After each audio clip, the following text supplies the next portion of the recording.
Hey everyone, welcome to this explainer. Today we're diving straight into the deep end. We are breaking down the exact parameters of the Micro1 data analytics assessment. Think of this as your personal pre-game coaching session, right? If you're gearing up to step into this specific interview arena, well, you've got to know the rules of engagement, the terrain, and exactly what's going to be thrown at you. We're going to decode the exact source instructions together so you can build a bulletproof strategy. So let's just jump right in. 28. Yep. That is the magic number that governs this entire challenge. From the absolute second you begin, you are on a strict, and I mean strict, roughly 28-minute ticking clock. This instantly shifts your mindset, doesn't it? Like, this isn't one of those sprawling take-home assignments where you have all weekend to just casually perfect your SQL queries or beautifully format a dashboard. No way. This is a sprint. It demands rapid recall, decisive problem-solving, and just intense focus. Every single second counts here, and knowing you only have 28 minutes total means you absolutely cannot afford to get bogged down on one tiny detail. Pacing is literally everything. Okay, let's start with Section 1, the setup. This is all about the baseline foundation for your interview. This is the exact briefing screen you are going to face right before the assessment kicks off. Take a really good look at this, because familiarizing yourself with it visually right now, that just completely removes a whole layer of stress and surprise on test day. This is your starting line. It lays out the rules of the game before you even see that first technical question, setting clear expectations for time, your environment, and the specific topics you're going to be grilled on. Let's actually pull out those critical logistical requirements. First off, remember that 28-minute overall timer we just talked about? Well, there's also a limited time per question. So you've got to manage your time at the micro level just as much as the macro level. Next up, you actually have some flexibility in how you respond. You can either answer by speaking out loud or by typing. And honestly, this is a huge tactical choice. If you're a fast talker who can clearly articulate complex logic on the fly, use your voice. But, if you prefer to meticulously structure your thoughts on a keyboard, then definitely type it out. But hey, check out those environmental constraints. You absolutely must be in a quiet spot, and you need a rock-solid internet connection. Why? Well, imagine you're speaking your answers and suddenly your roommate's blender fires up in the background. That could completely derail your assessment. And with that strict timer counting down, a dropped internet connection isn't just a minor hiccup. It is pretty much a disaster. So locking down your physical space and your tech setup, that is quite literally the very first hurdle you have to clear. Moving right along to Section 2. Core technical competencies. This is where we get into the heavy lifting of the analytics itself. Okay, here is the real technical meat of the interview broken down for you. The assessment explicitly maps the tools and concepts you need to know directly to how you'll actually use them. First up is SQL. But we're not talking about just general database administration stuff here. They specifically mean analytics querying. That means you better be ready to write queries that extract real, meaningful insights, which is probably going to involve a lot of aggregations, joins, and maybe some window functions. Next is Metabase, which is targeted squarely at business intelligence development and dashboarding. And finally, we have data modeling, paired right alongside data quality.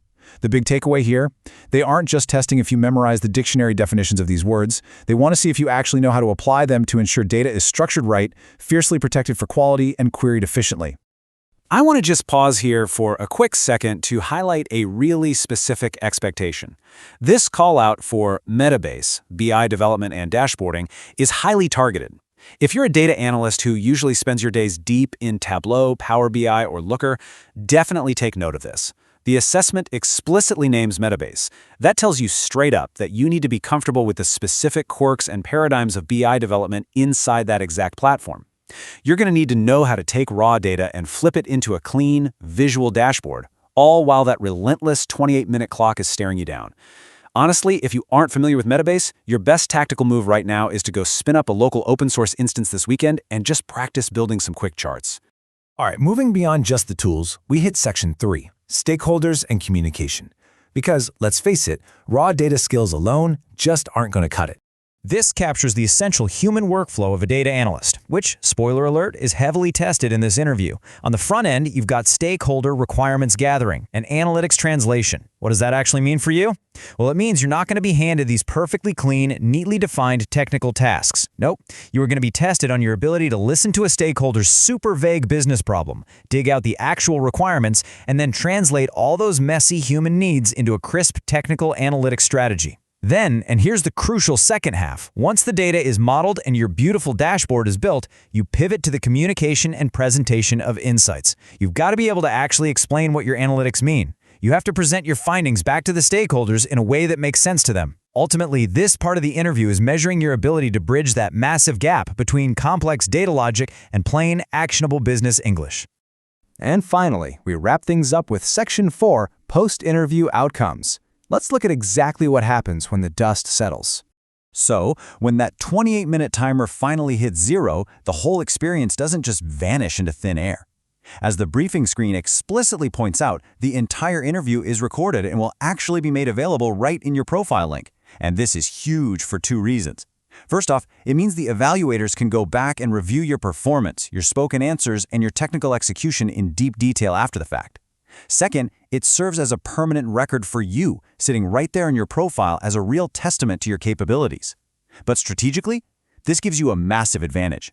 It means you shouldn't just sit there in dead silence while you're thinking through a problem during the test.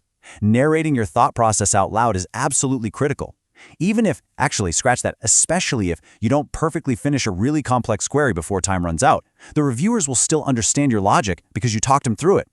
All right, so we've seen the briefing screen. We know all about that intense 28-minute limit. We've broken down the hard technical demands, from SQL straight through to Metabase, and we understand exactly why translating those stakeholder requirements and communicating your insights is just so critical. Basically, you now know exactly what the Micro1 data analytics interview expects from you. So I'm going to leave you with this final thought as you gear up to launch your own session. You know the rules of the game, the environment is perfectly set, the clock is officially ticking. Are your data skills ready to speak?